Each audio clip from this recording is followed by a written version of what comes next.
প্রিয় দর্শক, আপনারা যে যেখানে আছেন সকলকে প্রীতি ও শুভেচ্ছা জানিয়ে নিউ ইয়র্ক থেকে আমি রতন তালুকদার লাইভ শুরু করছি।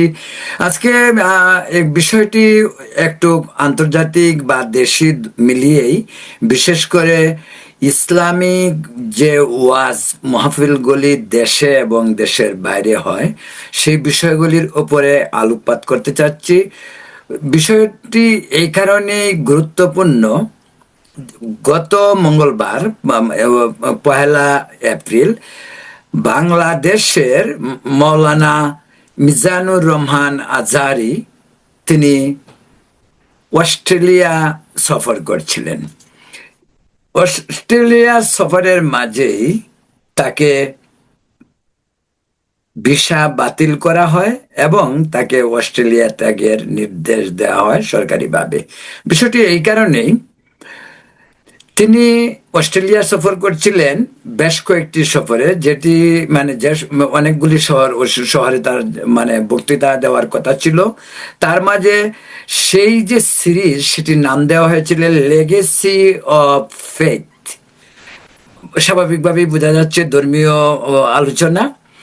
সেখানে তিনি ব্রিসবেন, মেলবোর্ন, সিডনি, ক্যানবেরা সহ অস্ট্রেলিয়ার প্রধান প্রধান শহরগুলিতে সেই ধর্মীয় অনুষ্ঠানের আয়োজন করা হয়েছিল। কিন্তু বাদশাদে আজহারি সাহেবের ওয়াজে যে বক্তব্য দেয়া হয়, সেই বক্তব্যের মাঝে রাজনীতির গন্ধ, আন্তর্জাতিকভাবে বিভিন্ন জায়গায় বক্তৃতার সূত্র ধরে তার বিরুদ্ধে অস্ট্রেলিয়ান গভর্নমেন্টের কাছে অনেকগুলি প্রতিবাদ জানানো হয়, খুব জানানো হয়। এমনকি বাইরে তার বিভিন্ন অনুষ্ঠানের যে ভিডিও ক্লিপগুলিও তাদেরকে দেখানো হয়। সেই প্রেক্ষিতে একটি বিষয় অত্যন্ত গুরুত্বের সঙ্গে তারা উপস্থাপন করেন, সেটি হলো আজহারির মার্কিন যুক্তরাষ্ট্র সফর, যেটি ঘটেছিল 2023 সালে। তিনি 2023 সালে আমেরিকা এসেছিলেন এবং তিনি সেখানে আমার যতটুকু আমি জানি সেই প্রেক্ষিতে বলছি যে সে মুনা America Muslim Umma of north America, যে মুনার যে প্রতি বছর কনভেনশন হয় পেনসিলভেনিয়ার ফিলাডেলফিয়ায় কনভেনশন সেন্টারে, সেখানে তিনি আমন্ত্রিত হয়ে এসেছিলেন। এখানে একটি বিষয় উল্লেখযোগ্য, সেই কনভেনশনে আমি নিজেও ছিলাম, সাংবাদিক হিসাবে আমি সেখানে উপস্থিত ছিলাম। এবং ডক্টর আজহারি যখন সেখানে বক্তৃতা দিচ্ছিলেন, তখন কিন্তু আমি তার সামনেই ছিলাম, প্রায় প্রথম সারিতে বসা ছিলাম আমরা সাংবাদিক আরো অনেকে। যাই হোক, সেই প্রসঙ্গে পরে আসছি। তার সেই অনুষ্ঠানে বক্তব্য প্রসঙ্গে এক জায়গাতে তিনি বলেছেন যে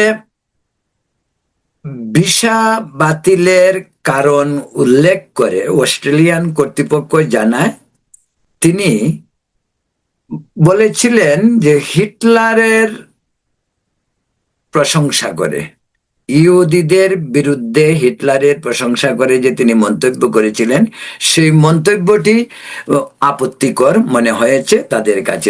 কারণ তিনি এখানে বলেছিলেন যে ইহুদিদের অমানবিক বলে তিনি হিটলারকে একজন ঈশ্বর হিসাবে, ইহুদিদের উপর যে ধরনের অত্যাচার করা হয়েছিল সেটা প্রশংসা করেছিলেন তিনি।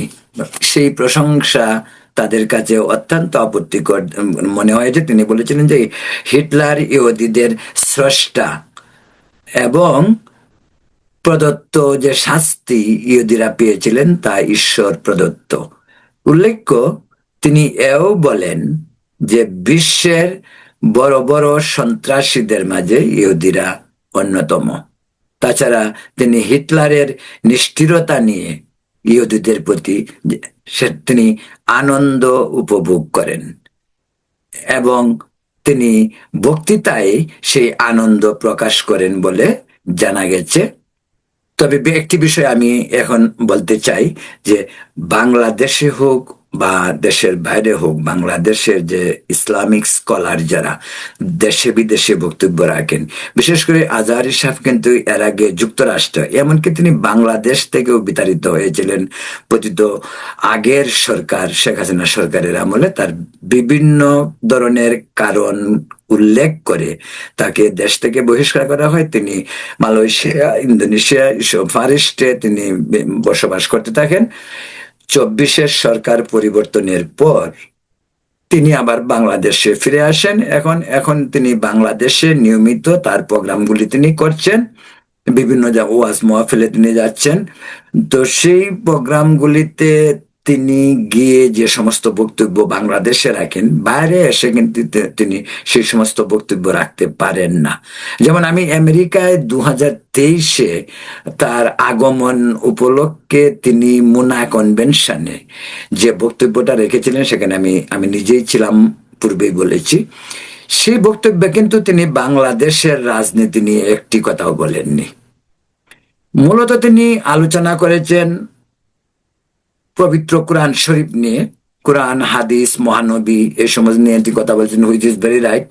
ধর্মীয় আলোচনা করতে গেলে যখন ইসলামিক আলোচনা আসবে, স্বাভাবিকভাবে হজরত মোহাম্মদের জীবন, পবিত্র ধর্মগ্রন্থ কোরআন বা হাদিস, এ সমস্ত বিষয় নিয়ে আলোচনা হবে। ইসলাম কি, ইসলাম কেন, ইসলাম যে শান্তির ধর্ম, সেটার পক্ষে ব্যাখ্যা দেওয়ার জন্য কোরআন এবং হাদিসের উদ্ধৃতি অবশ্যই আসবে।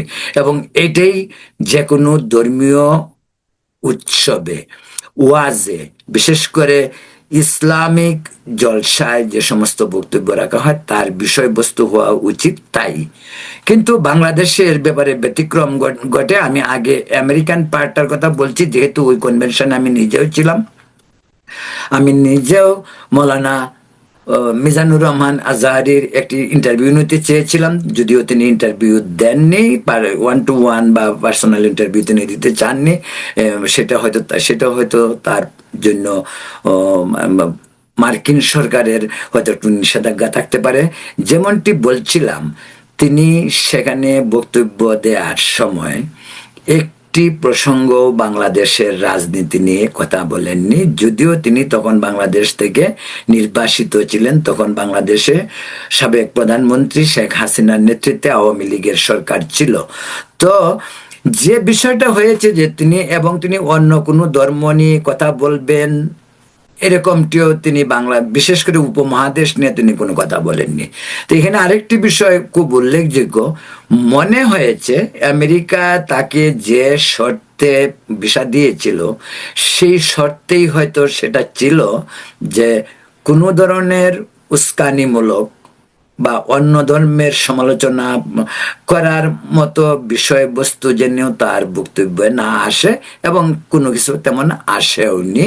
যদিও যে হিটলার প্রসঙ্গে একটি উদাহরণ টানতে গিয়ে তিনি ইহুদিদের সঙ্গে যে কথাগুলি বলছেন, অনেক সময় কি বলে যে অবচেতন মনেও অনেক অনেক কথা বেরিয়ে আসে, যেগুলি সাধারণত হইতে পারে। একটি উদাহরণ দিতে গিয়ে তিনি সেটা বলেছেন। এটাই তার জন্য কাল হয়েছে এখন সেই অস্ট্রেলিয়ার জন্য। এবং অস্ট্রেলিয়াতে কিন্তু এই অভিযোগটাই সবচেয়ে গুরুত্বের সঙ্গে তারা দেখছে, যেহেতু অস্ট্রেলিয়া কমনওয়েলথভুক্ত দেশ। এর আগে যুক্তরাষ্ট্রও তাকে যুক্তরাষ্ট্রের মাটিতে তাকে নিষিদ্ধ করেছে। সেই প্রেক্ষিতে অস্ট্রেলিয়া স্বাভাবিকভাবে সেটা করতে পারে এবং করার যথেষ্ট কারণও রয়েছে। অস্ট্রেলিয়া, কানাডা সহ অনেক কমনওয়েলথ দেশগুলি যেহেতু এখনো তারা ব্রিটিশ রানীর অধীনে তারা কাজ করে, যদিও স্বাধীন দেশ, তারপরেও অস্ট্রেলিয়া বা কানাডার ব্যাপারটা কমনওয়েলথ দেশগুলির মাঝে আরও একটু ব্যতিক্রম ধর্মী। তারা কারণটা হলো যে তারা এখনো বিশেষভাবে ক্লোজ যুক্তরাজ্যের সেই ব্যবস্থার সাথে, কিংডম মানে যেটা তাদের যে মনার্কি, তার সঙ্গে অনেকটা তারা অ্যাসোসিয়েট রাষ্ট্রীয়ভাবে। এবং রাষ্ট্রের সর্বোচ্চ ক্ষমতার অধিকারী যে প্রেসিডেন্ট, কানাডাতে কিন্তু কোনো প্রেসিডেন্ট বা অস্ট্রেলিয়ায় কোনো প্রেসিডেন্ট নেই। ব্রিটেনের রানী কিন্তু সেখানের মানে রাষ্ট্রপ্রধানের দায়িত্বটি পালন করে অ্যাজ এ সিম্বলিক, ট্রেডিশনাল বলা যেতে পারে যে এটা প্রথা, সেই প্রথা অনুযায়ী। যাই হোক, যা বলছিলাম, তো ওনাকে বক্তব্যের মাঝপথেই তা থামিয়ে দেওয়া হয়েছিল অস্ট্রেলিয়াতে, যদিও তিনি বলছেন যে তিনি তখনও বক্তব্য শুরু করতে যাননি। তবে আরেকটি অসমর্থিত সংবাদ থেকে যাওয়া খবরে আমরা পেয়েছি, সেটা হলো তাকে বক্তব্যের মাঝেই তাকে এক জায়গায় থামিয়ে দেওয়া হয় এবং তাকে পরবর্তী যে প্রোগ্রামগুলি বিভিন্ন শহরে, যে মেজর শহরগুলো, অস্ট্রেলিয়ার যে সমস্ত মেজর শহরগুলিতে সেই প্রোগ্রামগুলি ছিল, সেই প্রোগ্রামগুলিও বাতিল করে তাকে দ্রুত অস্ট্রেলিয়া ত্যাগের নির্দেশ দিয়েছিল অস্ট্রেলিয়ান সরকার। এবং তিনি সম্ভবত এখন আজকে যখন আমি এই ভিডিওটা করছি, তিনি হয়তো অস্ট্রেলিয়া থেকে বাংলাদেশে এসে পৌঁছে গেছেন। তো প্রিয় দর্শকদের বলছিলাম যে ওই আপত্তিটার কথাও বললাম, যে যুক্তরাষ্ট্রে সফরে 2023 সালে যুক্তরাষ্ট্র সফরে তার যে বক্তব্য ইহুদি এবং হিটলারকে কেন্দ্র করে, সেই বক্তব্যের পরিপ্রেক্ষিতেই তাকে অস্ট্রেলিয়া থেকে বহিষ্কার করা হয়েছে এবং তারা বাধ্য হয়েছে অস্ট্রেলিয়া তার সমস্ত প্রোগ্রামগুলি বাতিল করতে। প্রিয় দর্শক, বলছিলাম যে ইসলামিক আলোচনা বা ওয়াজ মাহফিল সম্পর্কে আপনারা বাংলাদেশে জানেন। বাংলাদেশে ওয়াজ মাহফিল মানেই পরধর্মের সমালোচনা। সেটা হয়তো অনেকেই সহ্য করবে, অনেকেই করবে না। বাংলাদেশের হিন্দুরা হয়তো সহ্য করছে, বাংলাদেশের খ্রিস্টানরা হয়তো সহ্য করছে, বাংলাদেশের বুদ্ধিস্টরা হয়তো সহ্য করছে, কিন্তু অন্য দেশে তো নাও করতে পারে। বাংলাদেশে এই আজহারী সাহেব বাংলাদেশের যে কোনো জায়গায় বক্তৃতা দিতে গেলে বক্তৃতার ইসলাম নিয়ে যতটুক না কথা বলেন, কোরআন হাদিস নিয়ে যতটুক না কথা বলেন, মহানবী হজরত মোহাম্মদ নিয়ে যতটুক না কথা বলেন, তার চেয়ে বেশি তারা কথা বলেন পর ধর্মের সমালোচনা। কোন ধর্মের দেবদেবী কিরকম, কোন ধর্মে অন্তঃসার শূন্য, শুধু ও সেই ধর্মের সমালোচনা করা হবে। কিন্তু এমনটি কি অন্য ধর্মে দেখা যায়? হিন্দু ধর্ম নিয়ে অনেক আলাপ আলোচনা হয়, ভারতে হয়, পশ্চিমবঙ্গে হয়, বাংলাদেশে হয়, আমেরিকায় হয়। খ্রিস্টান ধর্ম নিয়ে আলোচনা হয়, বুদ্ধ ধর্ম নিয়ে বুদ্ধিস্টরা আলোচনা করে। কিন্তু হিন্দু, বুদ্ধ, খ্রিস্টান, ওই যে ধর্মগুলিতে বা এই সমস্ত ধর্মে কি যখন আলোচনা হয়, তখন অন্য ইসলাম ধর্ম নিয়ে কেউ কোনো কথা বলে? কেউ আপনারা কখনো শুনেছেন? বা হিন্দুরা যখন ধর্মীয় গ্রন্থ নিয়ে আলোচনা করে, তাদের ধর্ম নিয়ে আলোচনা করে, তারা কি খ্রিস্টান বুদ্ধিস্টদের সমালোচনা করে বা ইসলামের সমালোচনা করে? এমনটির কোন দৃষ্টান্ত কি বাংলাদেশে রয়েছে? আর করলে বাংলাদেশের সোসাইটিতে কি হইতে পারে সেটাও তো সকলের জানা। কিন্তু এই মানুষগুলি যখন ধর্মীয় সংখ্যালঘু, আমি বাংলাদেশের টেরিটরির কথাই বলছি, শুধু বাংলাদেশে ধর্মীয় সংখ্যালঘু সম্প্রদায় হলো হিন্দু, বুদ্ধ, খ্রিস্টান, আদিবাসী রয়েছে, ইন্ডিজিনাস পিপল রয়েছে, পাহাড়ি পিপল, সমতলের পিপল, সব মিলিয়ে। কিন্তু ইসলাম ধর্মের ওয়াজ মাহফিল সারা বাংলাদেশে হবে, প্রতিটি গ্রামে হবে, ইউনিয়নে হবে, জেলায় হবে, উপজেলায় হবে, সব জায়গাতে হবে। সেগুলো হওয়াটাই স্বাভাবিক, দেশের সংখ্যাগরিষ্ঠ মানুষ মুসলিম। কিন্তু ভাই, আপনার ধর্ম ইসলাম শান্তির ধর্ম, সেটা বিশ্বব্যাপী আলোচিত হয়। আপনারাও কথাও কথায় বলেন, সকলেই বলে ইসলাম শান্তির ধর্ম। ইসলাম যখন বলতে হয়, তখনই কিন্তু শান্তির ধর্মের কথাটা আপনারা সবার আগে বলেন, ইসলাম শান্তির ধর্ম। কিন্তু এই শান্তির ধর্মে বিষয়বস্তু ওয়াজ মাহফিলে যখন আলোচনা হয়, বাংলাদেশে কি হয় আপনারা জানেন। ও তো বিশদ বলার দরকার নেই, তবে এইটুকু আপনারা জানেন, বাংলাদেশে ওয়াজ মাহফিল মানেই ভারত বিরোধিতার নামে আজগবি সব তত্ত্ব, হিন্দু ধর্মের দেবদেবীদেরকে নিয়ে কটাক্ষ, পরিহাস, হিন্দুদের দেবদেবীকে অপমানিত করা, বুদ্ধ বা খ্রিস্টান ওই সবগুলি কোনো ধর্মই নাই। কিন্তু এটা কি ইসলাম শিক্ষা দেয় বা ইসলাম ধর্মে রয়েছে? ইসলাম ধর্মের কোরআন শরীফ, পবিত্র কোরআন যারা পাঠ করছেন বা পড়েছেন, কোরআনের মাঝেই তো সব সলিউশন, সবাই তারাই বলে সব সলিউশন রয়েছে। কোরআনে কি কখনো অন্য ধর্মকে নিকৃষ্ট ধর্ম বলে বক্তব্য দেওয়ার বক্তব্য রয়েছে। আল্লাহ প্রদত্ত যে সমস্ত বাণী কোরআনে লিপিবদ্ধ হয়েছে তার মাঝে কি সব পাওয়া যায়? অন্য ধর্মকে সমালোচনা করতে হবে, অন্য অন্য ধর্মের অস্তিত্ব নাই, অন্য ধর্ম কোনো ধর্মই নাই, নিকৃষ্ট ধর্ম অবশ্যই নেই। কোরআনে এ সমস্ত কথা নেই।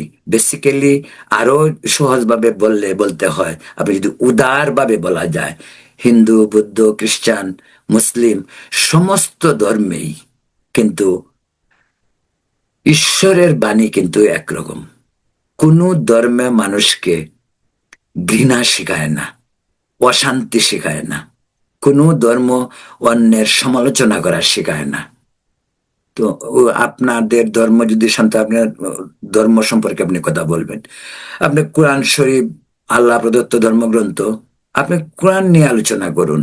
সেখানে পরম করুণাময় আল্লাহ তাআলা কি বলেছেন সেগুলি নিয়ে আলোচনা করেন। আপনি হাদিস নিয়ে কথা বলেন, সেখানে বিশ্বনবী কি বলেছেন। তিনি কি বলেছেন পরধর্মের সমালোচনা করতে, দেব দেবীদেরকে নিয়ে বলতে?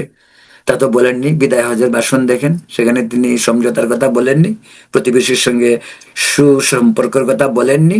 মদিনার সনদ যে তিনি করেছেন, মদিনার সনদ তো তিনি বিধর্মীদের সঙ্গে করেছেন। কোথায় সেখানে কি বিধর্মীদেরকে তিনি অবজ্ঞা করেছেন? বা বিধর্মীদেরকে তিনি বলেছেন যে তোমাদের ধর্ম কোনো ধর্মই নয়? নিশ্চয়ই না। পর ধর্মের সমালোচনাটা ইসলামের কোনো গ্রন্থে নেই, না কোরআন, না হাদিস, না অন্য কোনো পুরুষের, মহাপুরুষ বলছে যারা পীর দরবেশ, তাদের বক্তব্যতেও শোনা যায় না। কিন্তু বাংলাদেশে অনবরত এই যে আমির হামজা থেকে শুরু করে অনেক হামজাই রয়েছে, ওখানে মুমিনুল হক থেকে শুরু করে অনেকেই, ওদের কাজটা কি? ওরা হেলিকপ্টারে চড়ে চড়ে বিভিন্ন জায়গায় যায়। ওদের হলো ধান্দা পয়সা, পয়সা কামানো। মোটা অঙ্কের পয়সা নেয়া, হেলিকপ্টারে যাবে, সেখানে বক্তব্য রাখবে, টাকাগুলি পকেটে ভরবে, বাস এসে পড়বে। এই হলো ওদের কাজ। আর ওয়াজে গিয়ে ওদের মেইন কাজটাই হলো অন্য ধর্মের সমালোচনা করা। এটা কি ইসলাম বলে? ইসলাম তো শান্তির ধর্ম। শান্তি, স্থিতিশীলতা, সহাবস্থান, এইগুলির বিরুদ্ধে তো ইসলাম কথা বলেনি, কোরআন হাদিস কথা বলেনি। তা আপনারা যখন ওয়াজ করতে যাবেন, ওয়াজে তো নিশ্চয়ই অন্য ধর্মের কোনো লোক যায় না, সবাই মুসলিম। তো ওদেরকে তো মুসলিম ধর্ম সম্পর্কে, ইসলাম সম্পর্কে তাদেরকে জ্ঞান দিবেন, তাদেরকে ইসলাম মেনে চলা, ইসলামের নিয়ম নীতি কায়দা সমস্তগুলির কথা বলবেন। ওখানে দুর্গা কি করেছে, কালী কি করেছে, শিব কি করেছে, জিসাস ক্রাইস্ট কি করেছে, বুদ্ধ কি করেছে, এগুলি এই অডিয়েন্স, যে অডিয়েন্সে আপনারা কথা বলেন, মুসলিম যারা ইসলামের অনুসারী, তাদেরকে এগুলি বলার অর্থ কি? অর্থ হিংসা বিদ্বেষ ছড়িয়ে দেওয়া। এটা কি ইসলাম বলে কিনা, সেটাই সবচেয়ে বড় প্রশ্ন। এখন বলতে পারেন যে বাংলাদেশে তো কেউ এটা প্রতিবাদ করবে কেন? ভাই, প্রতিবাদ বাংলাদেশের কোনো হিন্দু, বৌদ্ধ, খ্রিস্টান তাদের সাহস আছে যে তারা এর প্রতিবাদ করবে? ওদের তো এমনিতেই পান থেকে চুন কষলে পরে তাদের তটস্থ। ধর্ম অবমাননার নামে একটি ধান্দাবাজির আইন শেখ হাসিনা করে গিয়েছিলেন, ডিজিটাল নিরাপত্তা আইন। সেই আইনে হিন্দু, বৌদ্ধ, খ্রিস্টান পরিষদের অনেক অভিযোগ রয়েছে যে তারা বলছে অনেক যুবকদেরকে এই আইনের আওতায় এনে জেলে পুরা হয়েছে। এই যে আজকে চিন্ময় প্রভু নামে চট্টগ্রামের একজনকে আজকে দীর্ঘদিন যাবৎ জেলে রাখা হয়েছে। কি কারণে? ধর্ম অবমাননা, জাতীয় সঙ্গীত অবমাননা, অনেক কথাবার্তা, জাতীয় পতাকার অবমাননা। অথচ জাতীয় পতাকার অবমাননা বাংলাদেশে প্রতিদিনই বিভিন্নভাবে হচ্ছে। আমরা 24শে জুলাই যে ছাত্রগণ অভ্যুত্থান হয়েছে, তখনও আমরা দেখেছি পায়ের নিচে জাতীয় পতাকা, এর উপর দাঁড়িয়ে আবার নামাজ পড়া হচ্ছে। তো এই সমস্ত অনেক কিছু, কিন্তু এইগুলির কি হিন্দু সম্প্রদায় বা বুদ্ধ খ্রিস্টানরা তারা কি কেউ এর সমালোচনা করেছে? করলে কি এরা পার পাবে, আর রক্ষা পাবে? প্রিয় দর্শক, বলছিলাম যে এই সব অনিয়ম একটি নিরহ শান্তিপ্রিয় মানুষের উপর করছে কারা? যারা শান্তির ধর্ম বলে নিজদেরকে পরিচয় দেয় এবং সত্যিই ইসলাম শান্তির ধর্ম, এই ধর্মকে বিকৃত করে ওরা মানুষের কাছে প্রচার করছে এবং অন্য ধর্মের উপর আঘাত হানছে। এই সমস্ত বিষয়গুলি সরকারকেই এখন নজর দিতে হবে, কারণ জামাত এবং শিবির সহ যত ধর্মান্ধ জঙ্গিবাদী সংগঠন, ইসলামিক সংগঠনগুলি রয়েছে, ওরা এর প্রতিবাদ করবে না, কারণ এরা প্রতিনিয়ত এগুলি করে যাচ্ছে। যে কারণে আমাদের দুই সম্প্রদায়ের মাঝে সম্প্রীতির যে বন্ধন আবহমান কাল থেকে ছিল, তা অনেকাংশেই চির ধরেছে। দেশের হিন্দুরা ভয়ে আতঙ্ক দেশ ছাড়ছে, এবং আর যেটি সবচেয়ে ভয়াবহ হচ্ছে সেটা হলো খুদ ইসলাম ধর্মের প্রতি অন্যান্যদেরকে কি বলা যাইতে পারে, এই যে আজকাল যে দেশে বিদেশে একটা কথা বলে পশ্চিমা পৃথিবীতে, সেটা হলো কি ইসলামোফোবিয়া। তো ইসলামোফোবিয়ার হওয়ার জন্য এই সমস্ত মৌলবী সাহেবরা যে ওয়াজে যে সমস্ত কথাবার্তা বলেন, তা শুনলে পরে অন্য ধর্মের একজন লোক কিভাবে তার প্রতিবেশীকে সে বলতে পারে যে প্রতিবেশী আমার সঙ্গে সহাবস্থান শান্তিতে থাকতে চায়? সেটাই সবচেয়ে বড় প্রশ্ন। এই জন্যই খুদ ইসলামের যে মহান আদর্শ, ইসলামের যে মূল মন্ত্র, ইসলামের যে শান্তির বার্তা, সেই বার্তাই যারা মুসলমান তাদেরকে ফেরিওয়ালার মতো প্রচার করতে হবে।